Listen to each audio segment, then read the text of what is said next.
home of the three-piece combos pugilism company. Read BBS. Blackbird Sugar, bachelor's in boxing studies.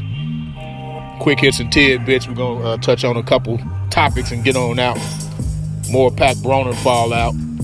Manny cut the left cornea, or not cut, but he scratched the cornea of his left eye. He believes it was from a glancing blow from Broner, or perhaps they're breaking up from a clinch, and the leather from Broner's glove scratched his left cornea. Manny said he's had a similar injury to his right eye, actually, training for the Jeff Horn fight. Same thing happened. He saw an eye doctor Monday. He doesn't think it should be that serious. It's not a detached retina, as initially reported. And just keeping it 100, Broner didn't throw or land enough punches to detach my daughter's retina. Never mind Manny Pacquiao's. It's not that serious, man. On a sorry note, Pacquiao's crib in L.A. was broken into Sunday. Like, that's just sorry, man. Inside job, you never know. You never know. What I do know is whoever did this, they knew it was Manny Pacquiao's crib. They knew he wasn't going to be at his crib because he was in Vegas fighting Adrian Broner. It's just sorry, man. They said police couldn't quite identify what all was taken, but that his crib was ransacked. It was ransacked. I got 2 words for you, Mr. Pacquiao. House sitter. House sitter. When you reach that level of fame and fortune, pay somebody to watch your crib for you, bruh. You can even pay Read BBS to do it. Hey, I podcast, I write, we do special interest videos, and I house sit. Just letting you know, just putting it out there. Adrian Broner, a.k.a. AB, a.k.a. Adrian B-Side, says that not only will he be back, but all you MFs will still tune in to watch. All you MFs gonna tune in to watch. That remains to be seen, man. Like, if it's Broner versus Jesse Vargas or Adrian Granados level opponent, I'm good.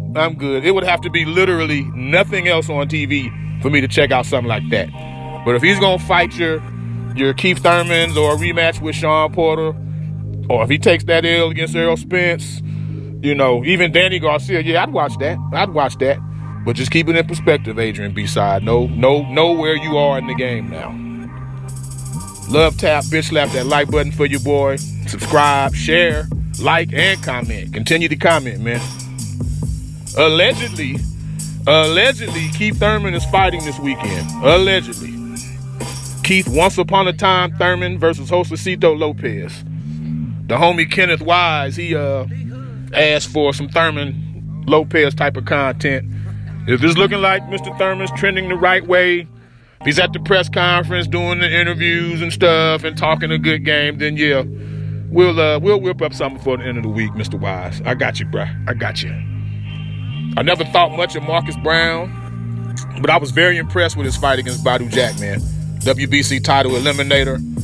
Afterwards, he dared Teddy Atlas, trainer of WBC champion and lineal champion Oleksandr Gvozdyk, to exercise that mandatory next. And now we learn Gvozdyk is leaning towards a voluntary optional defense in lieu of the mandatory.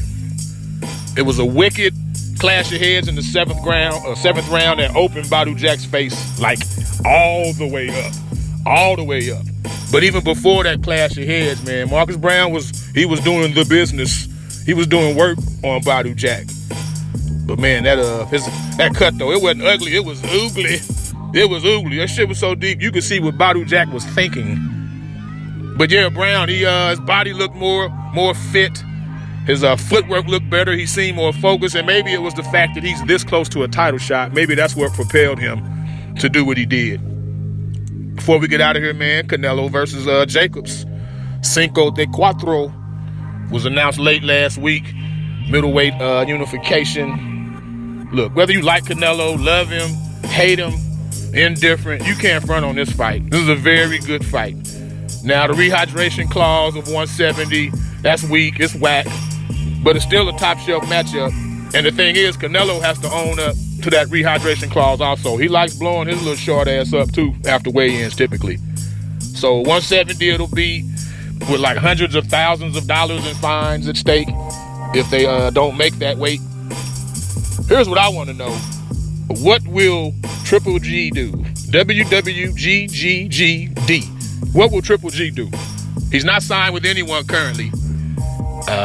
Eddie Hearn and DAZN, they have Canelo, they have Jacobs, they have Demetrius Andrade, they have Billy Joe Saunders. You could do a one-off with Jamal Charlo. Like, Al Heyman don't even trip like that. He doesn't make guys sign 3-fight or 5-year deals with him.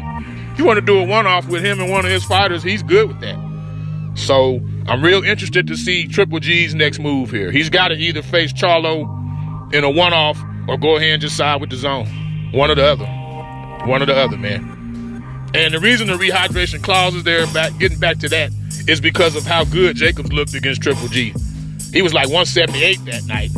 And that increased mass definitely benefited him. That's why it's happening. But again, Canelo likes to blow up too. And it could, he's been like close to 180s himself in some of his middleweight fights after the weigh-in. So it could end up hurting him more than it hurts Jacobs. We'll see, man. We'll see. Home of the three-piece combos, Pugilism Company, Reed, BBS. BBS. Blackbird Sugar, Bachelor's in Boxing Studies. When all is said and done, there's nothing left to say or do.